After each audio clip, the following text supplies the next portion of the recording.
الحمد لله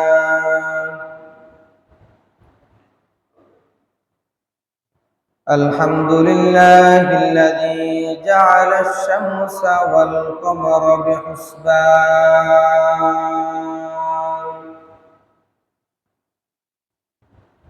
والنجم والشجر يسجدان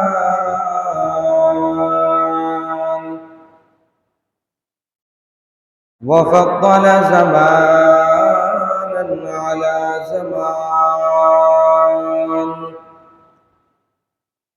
كما فضل مكانا على مكان إنسانا على إنسان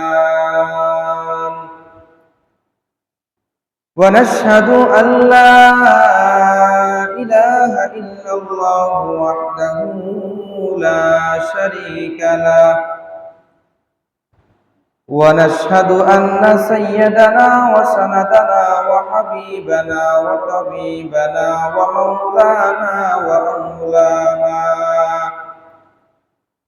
ومولانا محمدا عبده ورسوله أرسله بالحق بشيرا ونذيرا وداعيا إلى الله بإذنه وسراجا منيرا صلى الله تعالى عليه وعلى آله وأصحابه وأزواجه وذرياته وبارك وسلم تسليما كثيرا صلاة وسلاما دائمين إلى يوم البعث والنشور ومن تبعهم بإحسان إلى يوم الدين أما بعد فقد قال الله تعالى في كلامه المجيد وفرقانه الحميد أعوذ بالله من الشيطان الرجيم بسم الله الرحمن الرحيم محمد رسول الله والذين معه أشداء على الكفار رحماء بينهم تراهم ركعا سجدا يبتغون فضلا من الله ورضوانا وقال رسول الله صلى الله عليه وسلم لا تسبوا أصحابي فإن أحدكم لو أنفق مثل أحد ذهبا ما بلغ مد أحدهم ولا نصيفه أو كما قال النبي عليه الصلاة والسلام سبحانك لا علم لنا إلا ما علمتنا إنك أنت العليم الحكيم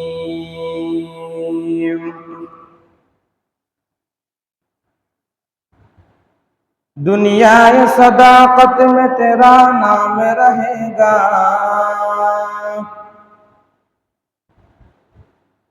दुनिया ये सदाकत में तेरा नाम रहेगा सिद्दीक तेरा नाम से इस्लाम रहेगा सिद्दीक तेरा नाम से इस्लाम रहेगा, दुनियाए अदालत में तेरा नाम रहेगा,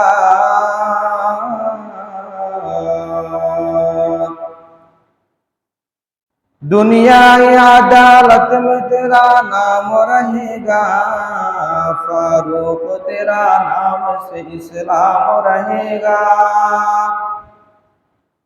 फारूक तेरा नाम से इस्लाम रहेगा, दुनियाए सखावत में तेरा नाम रहेगा, दुनियाए सखावत में तेरा नाम रहेगा, उस्मान तेरा नाम से इस्लाम रहेगा, उस्मान तेरा नाम से इस्लाम रहेगा, दुनियाए शुजाअत में तेरा नाम रहेगा, दुनियाए शुजाअत में तेरा नाम रहेगा, आली ये तेरा नाम से इस्लाम रहेगा, दुनियाए मुअज्जिन में तेरा नाम रहेगा, दुनियाए मुअज्जिन में तेरा नाम रहेगा, बेलाल तेरा नाम से इस्लाम रहेगा, बेलाल तेरा नाम से इस्लाम रहेगा।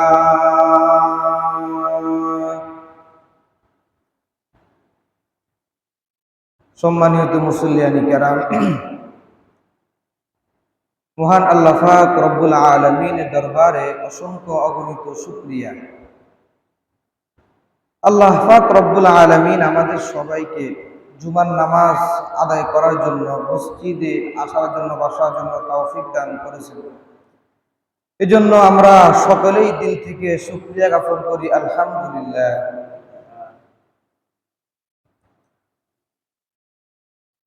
আমাদের ধারাবাহিকতার আলোচনায় গত সপ্তাহে 3 দফা আলোচনা হয়েছে। প্রথম শিরোনাম ছিল, প্রথম বিষয় ছিল সাহাবায়ে কেরাম রাদিয়াল্লাহু তাআলা আনহুম আজমাইন, তাহাদের সম্মান মর্যাদা কোরআন এবং হাদিস থেকে দলিল। দ্বিতীয় ধাপ ছিল সাহাবায়ে কেরামের মধ্যে উল্লেখযোগ্য সাহাবী হযরত ওসমান ইবনে আফফান রাদিয়াল্লাহু তাআলা আনহুকে এই জিলহজ মাসের 18 তারিখে 35 হিজরিতে মুনাফিকরা নির্মমভাবে হত্যা করেছে। 3 নম্বর শিরোনাম ছিল ওসমান রাদিয়াল্লাহু তাআলা আনহুকে হত্যাকারীদের পরিণাম দুনিয়াতে আল্লাহ তাআলা দেখাই দিয়েছেন। যাই হোক, 3 নম্বরটা আলোচনা করতে পারি না পরিপূর্ণ, তার আগে আমরা হযরত ওসমান রাদিয়াল্লাহু তাআলা আনহুকে হত্যাকারীদের বিচার নিয়ে যে ষড়যন্ত্র হয়েছে, এই হত্যাকারীরাই আবার হযরত আলী রাদিয়াল্লাহু তাআলা আনহুকে হত্যা করছে, হাসানকে হত্যা করছে, হযরত হুসাইনকে হত্যা করছে।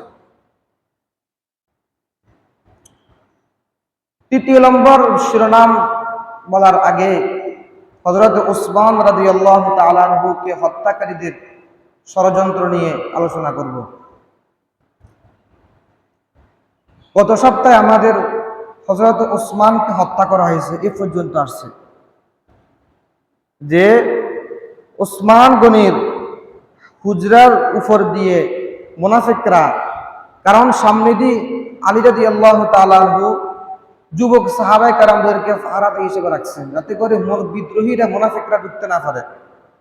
তো এখন বিদ্রোহীরা ওই সাহাবায়ে গোত্ররা পিছন দিক দিয়ে দেওয়াল টপকে ওসমানের ঘরে হামলা করছে।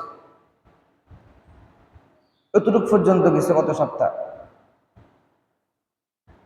এরপর মুনাফিক আব্দুল্লাহ ইবনে সাবাহ এবং তার অনুসারীরা ওসমান রাদিয়াল্লাহু তাআলা আনহুকে নির্মমভাবে হত্যা করার পর চিন্তা করলো, ওসমানকে সবাই এত শ্রদ্ধার সাথে মুহাব্বত করে, মুসলমানরা তো ওসমানকে শ্রদ্ধা করেই, কাফেররা পর্যন্ত ওসমানকে শ্রদ্ধা করে। এরকম বিনয় লোক ছিলেন, এরকম নম্র ভদ্র শরীফ মানুষ ছিলেন। এখন ওসমানকে হত্যা করার পর মুসলমানদের গায়ে আগুন জ্বলে গেছে যে খলিফাতুল মুসলিমিন হযরত ওসমানকে বিদ্রোহীরা হত্যা করে ফেলেছে। সবাই এক ডাকে এক বাক্যে একমত, আমরা আগে ওসমান হত্যার বিচার চাই, তারপর আমরা বায়াত গ্রহণ করব। তো এখন মুনাফিকরা চিন্তা করলো, যদি উসমানের পরবর্তী খলিফা অন্য কেউ হয়ে যায়, তাহলে তারা খেলাফতের আসনে বসার পরপরেই আগে উসমান হত্যার বিচার করবে, তারপর খেলাফত সামাল দিবে। আর উসমান হত্যার বিচার করতে গেলেই আমরা ধরা পড়ে যাব। তো এখন মুনাফিকরা চিন্তা করলো, যেভাবেই হোক এটাকে রদ করতে হবে। তো তখন তারা সিদ্ধান্ত করলো, পরামর্শ করলো যে আমরা আলীকে খেলাফতে বসাই দিই, আলীকে খেলাফতের আসনে বসাই দিই। কারণ আলী রাদিয়াল্লাহু তাআলা আনহু অত্যন্ত বিচক্ষণ ছিলেন, বুদ্ধিমান সাহাবী ছিলেন। তিনি উসমান হত্যার বিচার করবেন না, তিনি আগে খেলাফত সামাল দিবেন, তারপর উসমান হত্যার বিচার করবেন। তখন তারা এই চিন্তা করলো, তখন তারা দেখলো যদি এই পরিস্থিতির সম্মুখীন মুসলমানদেরকে করতে পারি, তাহলে নতুন আরেকটা ঝগড়া শুরু হবে। নতুন ঝগড়া কি? সারা বিশ্বের মুসলমানরা চাইতেছে উসমানকে হত্যা করা হয়েছে অন্যায়ভাবে, এই উসমান হত্যার প্রতিশোধ নেওয়া হবে, এরপর আমরা বায়াত গ্রহণ করব। কিন্তু আলী রাদিয়াল্লাহু তাআলা চিন্তা অন্যরকম, যে না, উসমান হত্যার বিচার পরে হবে, আগে খেলাফত সামাল দেওয়া হবে। তো এখন দুই পক্ষ হয়ে গেছে, দুই পক্ষ হয়ে গেছে। মুনাফিকরা চিন্তা করলো, এই দুই পক্ষ হওয়ার কারণে মুসলমানদের মধ্যে আরেকটা ফিতনা শুরু হবে নতুন ভাবে। তো এখন তারা সবাই মিলে আলী রাদিয়াল্লাহু তাআলা হয়ে গেছে যে আলী, আপনাদের রাসূলের বংশধর, আপনার যোগ্যতা, বিচক্ষণতা, বুদ্ধিমত্তা এই সম্পর্কে সারা দুনিয়া অবগত, আপনি খেলাফতের আসনে বসেন, আপনি যোগ্য। আলী রাদিয়াল্লাহু তাআলা বলতেন, না না, আমি খেলাফতে বসবো না, আগে ওসমান হত্যার বিচার করা হবে, আমাকে ছাড়ো, অন্য কাউকে দেখো। এখন ওসমান যদিও কথা বলছেন, কিন্তু তাদের মনে প্রাণে আশা, আমরা ওসমান আলীকে আমরা কি করব, খেলাফতের আসনে বসাবো। এই ফাঁকে আম্মা জান আয়েশা সিদ্দিকা রাদিয়াল্লাহু তাআলা আনহা জিলহজ মাস, তো জিলহজ মাস তিনি হজ করতে গেছেন মদিনাতে, মক্কাতে। তিনি খবর পেয়েছেন যে ওসমানকে হত্যা করা হয়েছে। তিনি মদিনা থেকে হজ করে 18 জিলহজ, হজ তো তখন শেষ, হজের তারিখ তো হচ্ছে 10 তারিখ হজ। 18 জিলহজ তিনি হজের কাম সেরে মক্কার দিকে আবার উদ্দেশ্য রওনা হলেন। যখন প্রতিমধ্যে খবরে পেয়েছেন যে ওসমানকে হত্যা করা হয়েছে, তিনি মদিনাতে যাওয়ার পরিবর্তে আবার মক্কা চলে গেছেন। যে মক্কা থেকে সাহাবা কেরামদেরকে একসাথে করে বলছেন যে সবাই শুনো, ওসমানকে যারা হত্যা করেছে, আগে ওসমান হত্যার বিচার করা হবে, এরপর আমরা খেলাফতের বায়াত গ্রহণ করব। এটা আয়েশা সিদ্দিকা রাদিয়াল্লাহু তাআলা ভাষণ দিয়ে দিয়েছেন। এই ফাঁকে আল্লাহর হাবিবের বিশিষ্ট সাহাবী তালহা এবং জুবায়ের রাদিয়াল্লাহু তাআলা আনহুমা, তারা মদিনা থেকে মক্কা গেছেন আম্মা জান আয়েশাকে খবর দেওয়ার জন্য যে ওসমানকে হত্যা করা হয়েছে, কিন্তু তিনি এর আগে খবর পেয়ে গেছেন। তালহা এবং জুবায়ের রাদিয়াল্লাহু তাআলা আনহুমা যখন মক্কাতে গেছেন, যাওয়ার পর বলছেন যে আম্মা জান, হযরতে উসমান রাদিয়াল্লাহু তাআলা আনহুকে বিদ্রোহীরা সাবাই গোত্ররা হত্যা করে ফেলছে। তখন আম্মাজান ঘোষণা দিলেন যে উসমানকে হত্যা করার প্ল্যান শুরু হয়েছে কোথায় থেকে? তখন তালহা এবং জুবায়ের বলতেছেন কুফা এবং বসরা থেকে। ওই যে আমি গত সপ্তাহে বলছিলাম যে আব্দুল্লাহ ইবনে সাবার মদিনাতে কোনো ফাত্তা পায় নাই, এরপর গেছে বসরায়, বসরা মোটামুটি কিছুটা লোকজন নিজের পক্ষে তৈরি করছে, এরপর গেছে কুফায়, এরপর গেছে ইয়ামান, এরপর গেছে মিশর। এই 3টা জায়গা থেকে 3-4টা জায়গা থেকে লোকজন তৈরি করে সে মদিনাতে আবার আসছেন, ওসমানকে জুমার খুতবার মধ্যে দাঁড়াইয়া বিদ্রোহ করে শুরু করছে। তখন আয়েশা বলতেছেন যে ওসমান হত্যার প্ল্যান কোথা থেকে শুরু হয়েছে? বসরা থেকে, কুফা থেকে। আমরা বসরা যাব, কুফা যাব, সেখান থেকে ওসমান হত্যার প্রতিশোধের প্ল্যান শুরু করব। তো এখন আয়েশা সিদ্দিকা রাদিয়াল্লাহু তাআলা আনহা সহ জুবায়ের তালহা সহ সকালেই বসরার দিকে রওনা হয়েছে। আলী রাদিয়াল্লাহু তাআলা এই খবর পাই গেছে যে আম্মাজান আলী রাদিয়াল্লাহু কি হয়, এমনি তো আম্মাজান সকলে সারা দুনিয়ার জন্য আল্লাহ রাসূলের স্ত্রীগণ কি মা, কিন্তু আলী রাদিয়াল্লাহু তাআলা শাশুড়ি, বুঝছেন, আলী রাদিয়াল্লাহু শাশুড়ি, কারণ আল্লাহ রাসূলের স্ত্রী, আল্লাহ রাসূল আলী রাদিয়াল্লাহু শ্বশুর। তো এখন বলতেছেন যে আম্মাজান যেহেতু বসরায় গেছেন, আমি বসরা যাই, আম্মাজান হয়তো একটু কথা বলা দরকার। গেছেন এদিক থেকে আম্মাজান গেছে বসরায়, ওই দিক থেকে মদিনা থেকে আলী গেছেন বসরায়, ওই দিক থেকে শাম থেকে মুআবিয়া আসছেন বসরা। তিনজন ঐক্যবদ্ধ হবেন, ঐক্যবদ্ধ হয়ে উসমান হত্যার বিচার করবেন।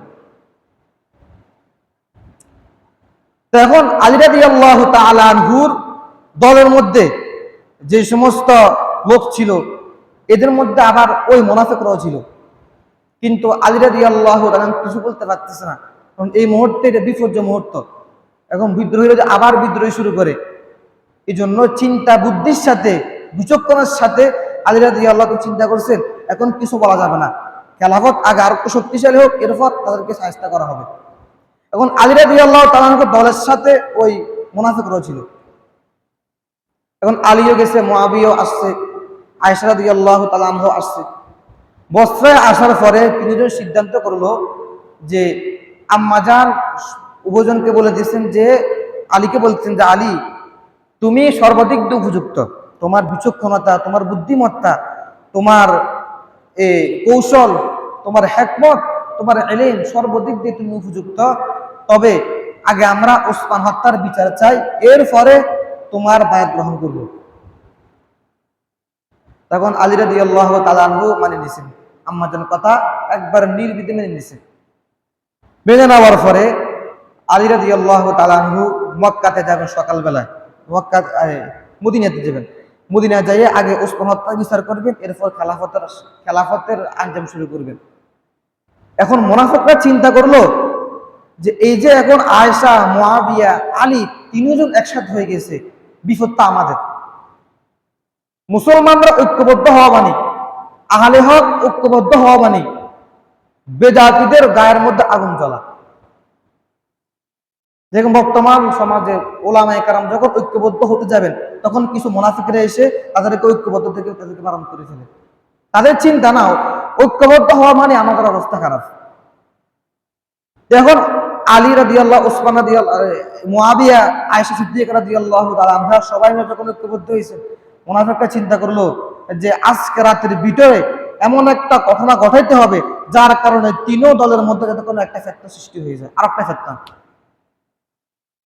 তো এখন আলীর সঙ্গীরা যারা আছিল, মুআবিয়ার সঙ্গী যারা আছে, আয়েশা সিদ্দিকা রাদিয়াল্লাহু তাআলার সঙ্গী যারা আছে, সবাই শান্তিতে ঘুমাচ্ছে রাত্রে, কারণ কোনো যুদ্ধ হবে না, কোনো রক্তপাত হবে না, সুন্দরভাবে আগামীকালকে গিয়ে উসমান হত্যার বিচার করা হবে, এরপর আমরা সবাই আলীর হাতে বায়াত গ্রহণ করব, আবার ইসলামের সুবাতাস সারা বিশ্বের মধ্যে ছড়িয়ে যাবে।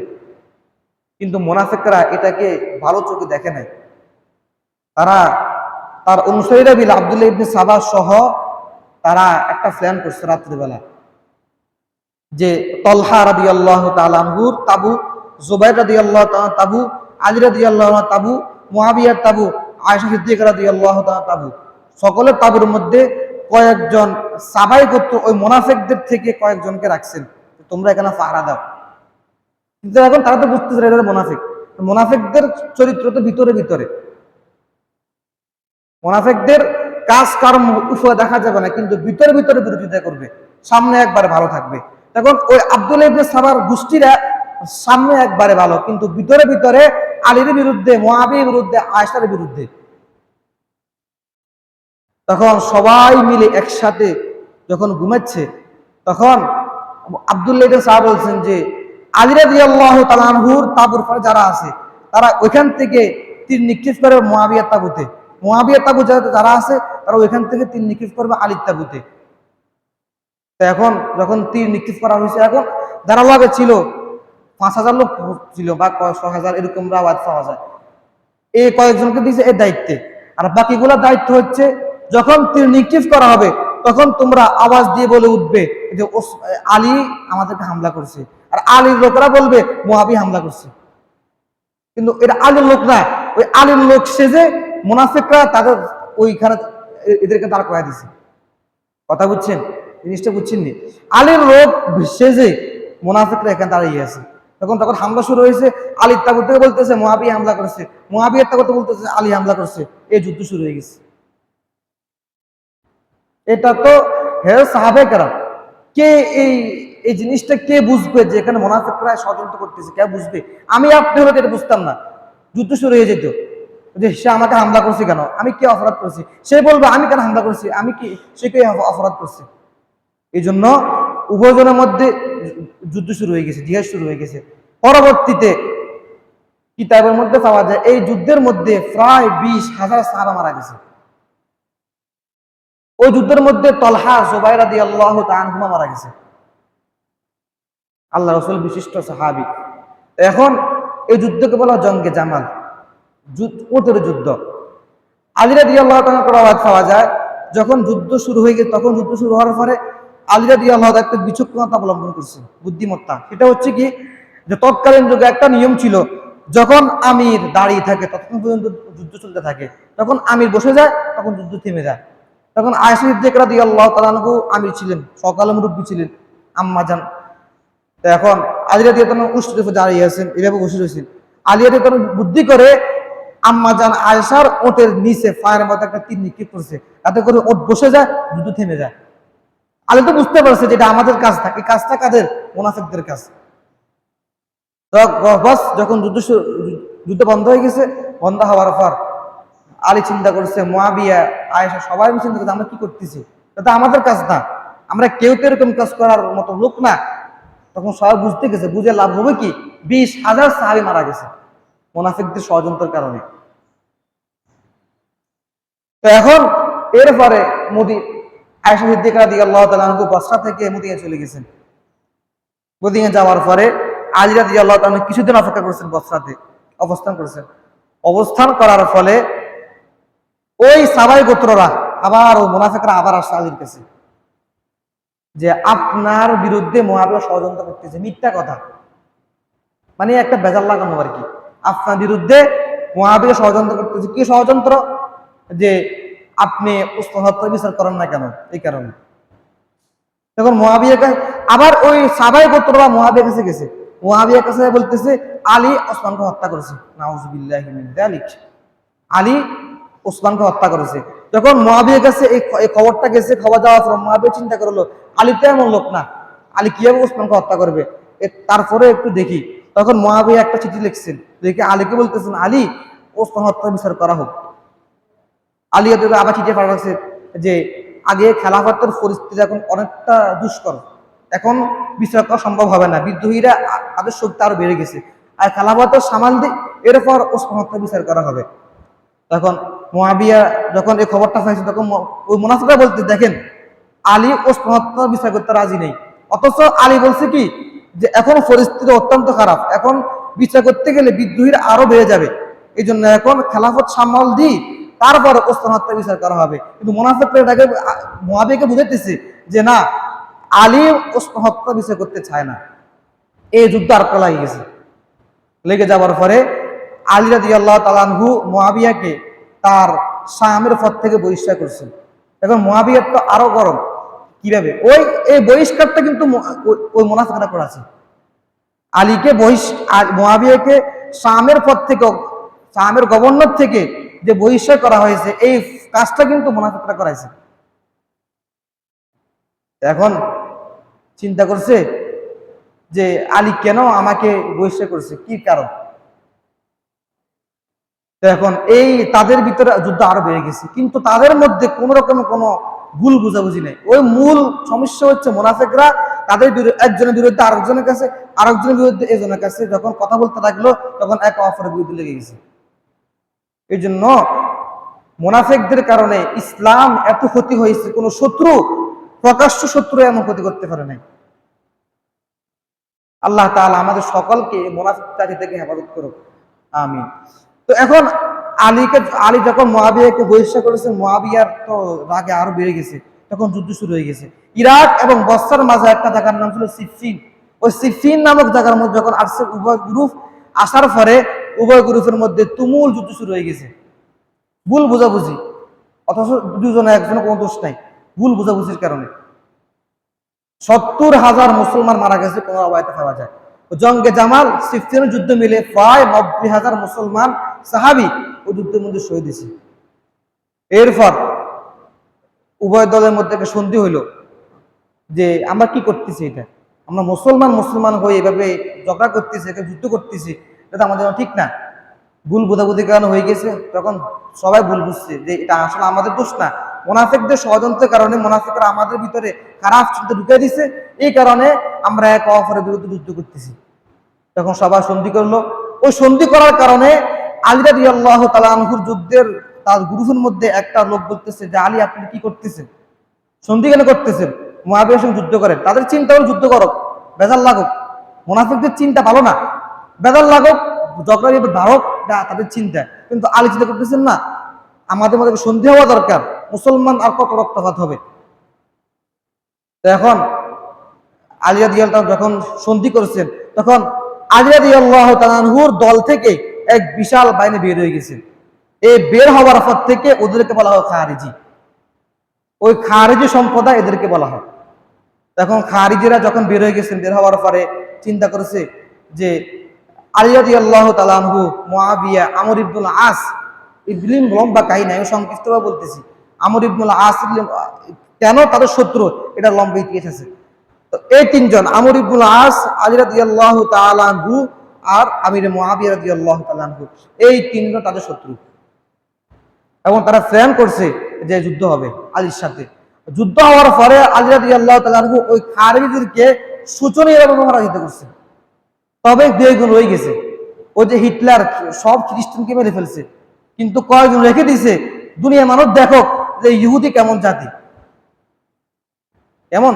তো ওই খারিজের মধ্যে কয়েকজন রয়ে গেছে, কিভাবে যেভাবে রয়ে গেছে, তখন অবশিষ্ট রয়ে গেছে। রয়ে যাওয়ার পরে ওই খারিজেরা আবার দল ফাঁকাতে লাগলো যে আমরা আলীকে হত্যা করব, মুআবিয়াকে হত্যা করব, আমর ইবনুল আসকে হত্যা করব। তখন তারা ষড়যন্ত্র করেছে, আলী কোথায়, বসরায়, মুআবিয়া শামে, আমর ইবনুল আস। তখন তিনজনকে হত্যা করার পরিকল্পনা করতেছে।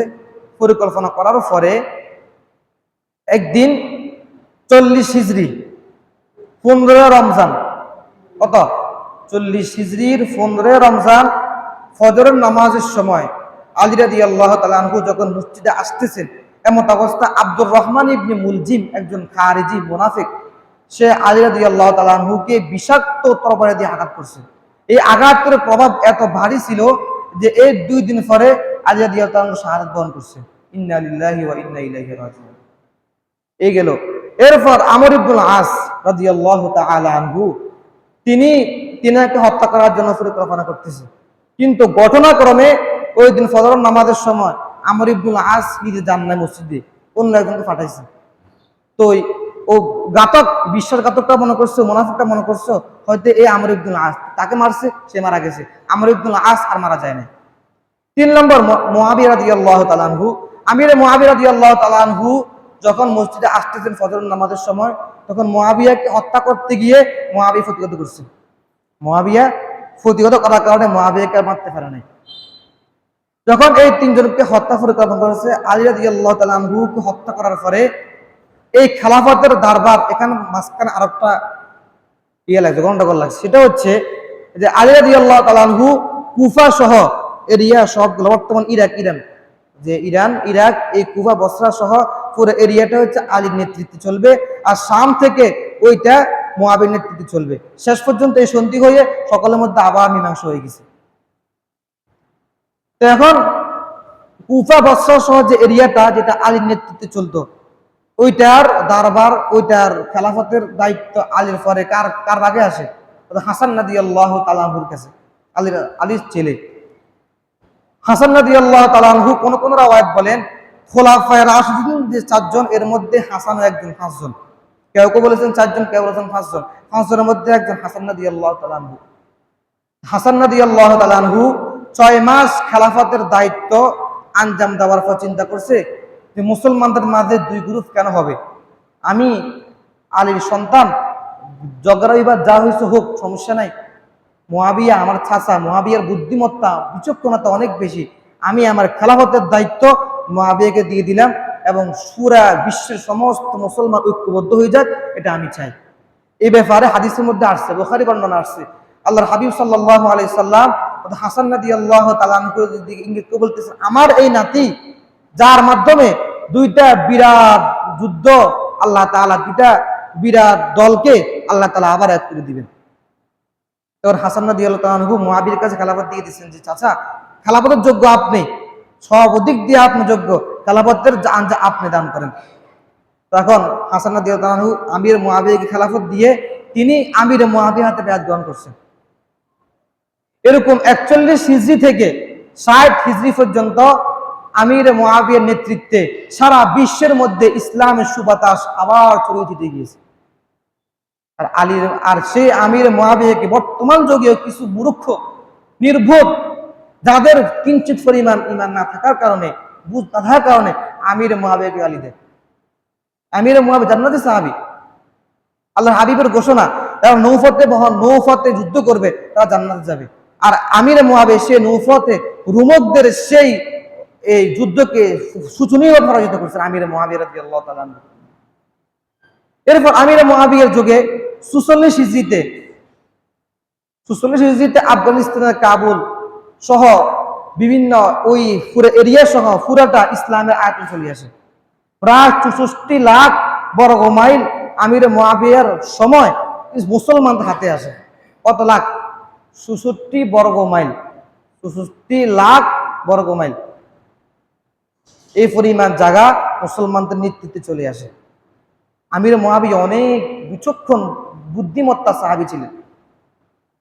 এরপরে পাকিস্তানের লাহোর, রাশিয়ার অঞ্চল সহ পুরাটা মুসলমানদের অঞ্চল চলে আসে। সর্বশেষ 49 হিজরিতে কনস্টান্টিনোপল, খ্রিস্টানদের যেটা মূল ভিত্তি, ওই ভিত্তির ব্যাপারে আল্লাহর হাবিব সাল্লাল্লাহু আলাইহি সাল্লাম ঘোষণা দিয়ে দিয়েছেন, লা তুফতাহান্নাল কুসতুনতুনিয়া ওয়া ফানিআমাল আমিরু উমিরুহা।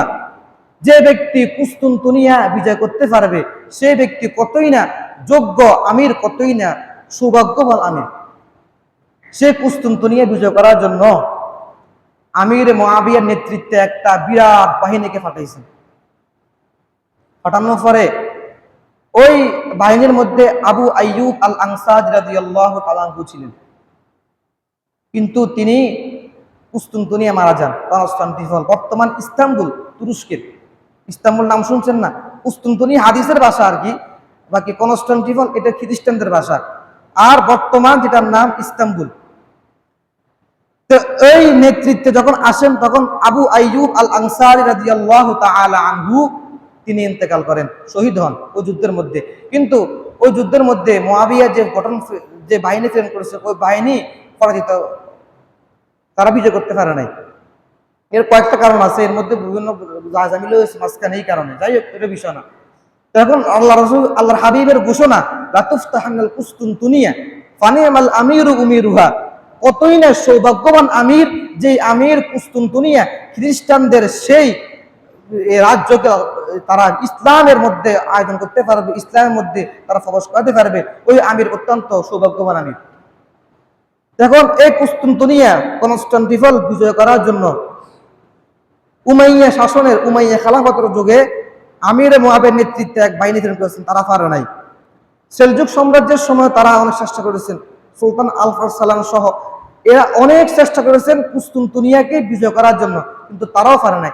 সর্বশেষ উসমানী সালতানাত, খেলাফত উসমানিয়ার যুগে সুলতান মুহাম্মদ বিন আল ফাতির আমলে এই কুসতুনতুনিয়া আল্লাহ তাআলা মুসলমানদের হাতে দান করেন। সুবহানাল্লাহ। কুসতুনতুনিয়া মূলত তুরস্কের যে ইস্তাম্বুল, এটা পরিপূর্ণ খ্রিস্টানদের ছিল। খ্রিস্টানরা এখানে নিজেদের আস্তানা বানিয়ে সেখান থেকে পুরা পৃথিবী তারা নেতৃত্ব দিত। এখন সেই কুসতুনতুনিয়াকে তুমুলভাবে লড়াই করে সুলতান মুহাম্মদ বিন আল ফাতে তিনি বিজয় করেছে। তার কাহিনী অনেক লম্বা, তো যাই হোক, মূল উদ্দেশ্য ওইটা না। তো এখন 60 হিজরিতে আমির মুআবিয়া যখন ইন্তেকাল করেন, ইন্তেকাল করার পরে ইস্তেহাদ করে আমির মুআবিয়া তার ছেলে ইয়াজিদকে খেলাফতের নেতৃত্ব দেন, খলিফা নাম ঘোষণা করেছেন। এই লম্বা এই কাহিনী, এটা কারবালার কাহিনীর সাথে সম্পৃক্ত। এই কারণে মুহররম মাসে ইনশাআল্লাহ আলোচনা করা হবে। এরপর 3 নম্বর বিষয়, যেটা আমার গুরুত্বপূর্ণ আলোচনা, যে উসমান রাদিয়াল্লাহু তাআলা আনহু যারা হত্যা করেছে তাদের পরিণতি আল্লাহর হাবিব সাল্লাল্লাহু আলাইহি ওয়াসাল্লামের হাদিসের মধ্যে আসছে, যে ব্যক্তি যেরকম করবে, যারা মুনাফিকি করবে, যাদের ভিতরে বিদ্বেষ থাকবে মুসলমানদের বিরুদ্ধে, আল্লাহ তাআলা ওই সমস্ত লোকদেরকে মৃত্যুর আগে হলেও অপমান করে ছাড়েন দুনিয়াতে। অর্থাৎ মুনাফিকদের দুনিয়াতেও শান্তি নেই, আখিরাতেও শান্তি নেই। মুনাফিকদের পরিচয় আল্লাহ তাআলা পবিত্র কোরআনের মধ্যে বলেছেন, ইযা জাআকাল মুনাফিকুনা ক্বালু নাশহাদু ইন্নাকা লারাসূলুল্লাহ। আল্লাহ তাআলা বলেন, যখন মুনাফিকরা আপনার কাছে আসবে, ক্বালু নাশহাদু ইন্নাকা লারাসূলুল্লাহ, তখন মুনাফিকরা বলবে, ইয়া রাসূলুল্লাহ, আপনি আল্লাহর রাসূল। যখন সামনে আসবে বলে ঠিক, সব ঠিক, কোনো সমস্যা নাই, সব কথা মানবে, সব কথা শুনবে, সব কথা রাজি হবে, কিন্তু যখন আল্লাহর হাবিবের থেকে তারা দূরে সরে যায়, তখন আল্লাহ রাসূল বিরোধী দেয়। এটা হচ্ছে মুনাফিকি। এই জন্য বর্তমান জমানায় যারা আলেম ওলামায়ে কেরামের সামনে এক কথা বলবে, পিছনে আরেক কথা বলবে, সামনে বলবে হুজুর সব ঠিক আছে, সব কথা ঠিক বলছেন, কিন্তু পিছনে বলে হুজুর সব কথাগুলো খারাপ বলছেন, এটা আমার পছন্দ হয় না, এটাও মুনাফিকি। তো মুনাফিকদের মধ্যে যখন তারা ওসমান রাদিয়াল্লাহু তাআলা আনহুর ঘরে উপরে দিয়ে যখন তারা টপকে উঠছেন, উপর দিয়ে দাওয়াল ভাই তারা ভিতরে প্রবেশ করছে, কারণ সামনে দিয়ে দাওয়াত কোনো অবস্থা নাই, সামনে দিয়ে হাসান হোসেন তালহা জুবাইর রাদিয়াল্লাহু তাআলা আনহু আজমাইন সকলে সামনে পাড়া দিতেছেন, আর যুবক সাহাবায়ে কেরাম হাসান হুসাইন, এদের যুদ্ধের কৌশল, যুদ্ধের যেই যুদ্ধা, এটা মুনাফিকরা জানে যে আমরা তাদের সঙ্গে পারবো না। এই কারণে তারা পিছন দিক দিয়ে চুরি করে তারা ওখান থেকে হামলা করছে। হামলা করার পর সর্বপ্রথম যে মুনাফিকটা আসছে, সে নাম হচ্ছে কানানা ইবনে বাশার। সে মুনাফিক উসমান রাদিয়াল্লাহু তাআলা আনহুর গলার মধ্যে উঠে বসছে, বসে দাঁড়িয়ে এভাবে ধরছে। একজন আমিরুল মুমিনিন, যার ব্যাপারে আল্লাহর হাবিব সাল্লাল্লাহু আলাইহি ওয়াসাল্লাম বলে দিয়েছেন, লিকুল্লি নাবিয়্যিন রফিক ওয়া রফিকি উসমান ফিল জান্নাহ, প্রত্যেকটা নবীর একজন বন্ধু আছে, আর আমার বন্ধু জান্নাতের মধ্যে উসমান রাদিয়াল্লাহু তাআলা আনহু। আর সে উসমানকে ওই মুনাফিক কানানা ইবনে বাশার দাঁড়িয়ে এভাবে ধরছে, ধরে বলতেছে যে উসমান কালামত ছেড়ে দাও। উসমান বলতেছে, না, আমি যে জুব্বা আমার গায়ের মধ্যে লাগছে আমি ছাড়বো না, যদি আমার মৃত্যু হয়। এরপর আরেকজন আসছে, তার নাম হচ্ছে আমর ইবনে হুমুক। সেই মুনাফিকে এসে আলী রাদিয়াল্লাহু তাআলা বুকে উঠে গেছে, বুকে উঠে, আর ওসমান রাদিয়াল্লাহু তাআলা বুকে উঠে গেছে। বুকে ওঠার পরে তরবারে চাবুক দিয়ে ওসমানের পুরাটা শরীরের মধ্যে এভাবে করছে, গর্ত করছে, তরবারে দিয়ে, চাবুক দিয়ে। এরপরে আরেকজন আসছে, একজন এসে সেই ওসমানকে পিছন দিক থেকে তরবারি মেরে ওসমানের কল্লাকে আলাদা করে ফেলছে। 1 নম্বর যে ব্যক্তি ছিল কানানা ইবনে বাশার, তার পরিণতি আব্দুল্লাহ ইবনে মুবারক রাহমাতুল্লাহি আলাইহি, তিনি শানে সাহাবা একটা কিতাব আছে, আল্লামা জিয়াউর রহমান ফারুকী রাহমাতুল্লাহি আলাইহি, তাকেও শিয়ারা হত্যা করছে। হিন্দুস্তানের একজন বড় আলেম ছিলেন জিয়াউর রহমান ফারুকী, উনি অনেক কিতাব লিখছেন, এর মধ্যে একটা বাংলা কিতাব আছে আমার কাছে, শানে সাহাবা। ওই কিতাবের মধ্যে তিনি শিয়াদেরকে এমন ভাবে উত্তর দিয়েছেন, এমন ভাবে প্রতিহত করেছেন তাদের কথাগুলোকে, এই কারণে শিয়ারা খেবে ওই জিয়াউর ফারুকীকে হত্যা করছে। তো তার কিতাবের মধ্যে আসছে যে আব্দুল্লাহ ইবনে মুবারক রাহমাতুল্লাহি আলাইহি একদিন কাবা শরীফ তাওয়াফ করতেছেন। কাবা শরীফ তাওয়াফ করে তিনি দেখতেছেন এক ব্যক্তি কাবা শরীফে গিলাপ করে কাঁদতেছে, চিল্লা কাঁদতেছে খুব জোরে জোরে। আব্দুল্লাহ ইবনে মুবারক রাহমাতুল্লাহি আলাইহি তাবী ছিলেন, তিনি চিন্তা করতেছেন যে এই লোকটাকে একটু জিজ্ঞেস করি। তখন বলছেন যে, হে, তুমি কে, তোমার বাড়ি কোথা, তোমার পরিচয় কি? কানানা ইবনে বাশার বলতেছে যে, আব্দুল্লাহ ইবনে মুবারক, আমি সেই হতভাগা, যে হতভাগা হযরত উসমান রাদিয়াল্লাহু তাআলা আনহুর বুকের উপরে বসে তাকে হত্যা করছে। আজকে আমার সেই হাত, যেই হাত দিয়ে আমি উসমানকে হত্যা করেছি, সেই হাত কাঠ হয়ে গিয়েছে, আজ পর্যন্ত 40 বছর হয়ে গেছে আমি কাবা শরীফে গিলাপ ধরে কাঁদতেছি, এখনো পর্যন্ত আমার হাত সোজা হয় নাই। দেখছেন, মুনাফিকদের এই পরিস্থিতি দুনিয়ার কোনো মানুষ বিচার করা লাগে নাই, স্বয়ং আল্লাহ তাআলা নিজে বিচার করে দিয়েছেন যে তার যে হাত দিয়ে ওসমানকে হত্যা করেছে সেই হাত এমন কাঠ হয়েছে যে কাঠ 40 বছর কাঁদতেছে কাবা গিলাপ ধরে, আল্লাহ ক্ষমা করে নাই। এরপর যে ব্যক্তি আমর ইবনে হুমুক একদিন আবু মুসা আশআরী রাদিয়াল্লাহু তাআলা আনহু তিনি শাম থেকে আসতেছেন মদিনাতে, আসার পথে দামেস্কের একটা জামে মসজিদের সামনে দেখতেছেন যে এক লোক শুয়ে রয়েছে, একবার ওইদিকে চটপট করতেছে। এই অবস্থা দেখে ওই আবু মুসা আশআরী রাদিয়াল্লাহু তাআলা দিকে বলতেছেন, তুমি কে? সে বলতেছে, খবরদার আমার সামনে আসিও না, আমার কাছে গনাইও না। তখন তিনি সাহাবী, তিনি চিন্তা করছেন কে, পাগল নাকি ভালো, বুঝতেছে নাকি অসুস্থ নাকি মহামারী। সে বলতে আমার কাছে আসিও না। তখন সে আর একটু আগে গেছে, বলতে সাবধান আমার কাছে আসিও না, আমার মতো হতভাগা তুমি আসিও না।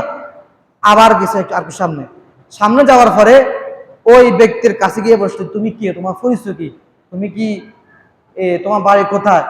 তখন সে বলতেছে, হে আবু মুসা, আমি সে হতভাগা, যে হতভাগা হযরত উসমান রাদিয়াল্লাহু তাআলা আনহুর স্ত্রী নায়লা রাদিয়াল্লাহু তাআলা আনহার হাতের কবজিকে তরবারি দিয়ে আঘাত করে ফেলছে।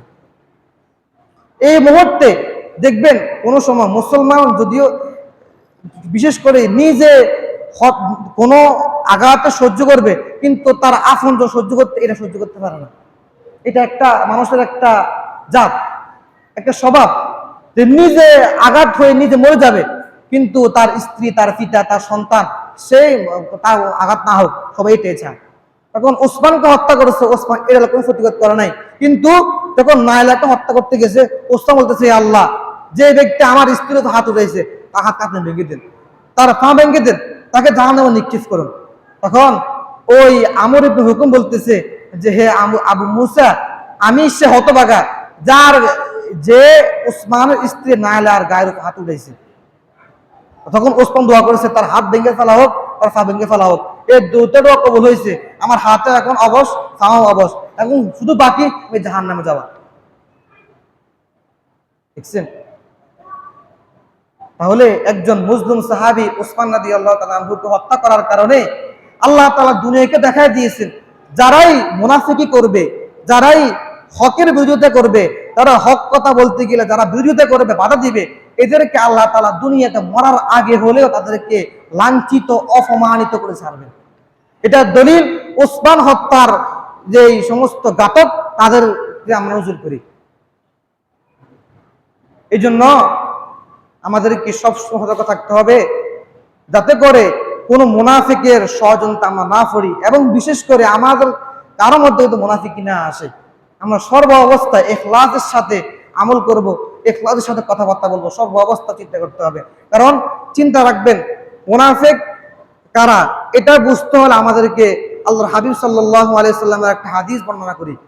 আবু হুরায়রা রাদিয়াল্লাহু তাআলা থেকে বর্ণিত, আল্লাহর হাবিব বলেন, قال رسول الله صلى الله عليه وسلم آية المنافق ثلاث إذا حدث كذب وإذا وعد أخلف وإذا اؤتمن خان।